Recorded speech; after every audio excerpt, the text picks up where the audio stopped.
Hey guys, welcome back to another quick how-to video, and today we're going to show you on how to get Unbanned from Wizz app.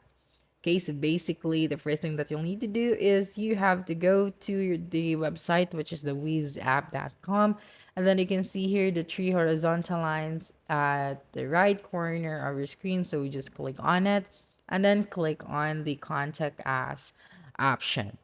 So basically here, you're going to file an appeal to let them know that without a proper reason. So you will then just have to read all of this information and contact them via email. So you have to explain to them why you should not be banned from Wizz app.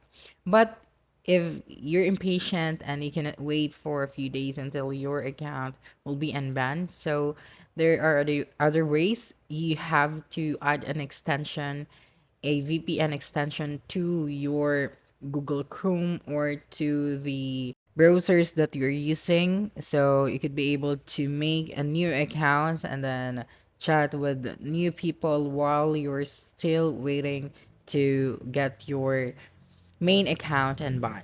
Okay, so that's a wrap. Don't forget to like, subscribe, and hit the notification bell for more quick how to videos next time. Adios.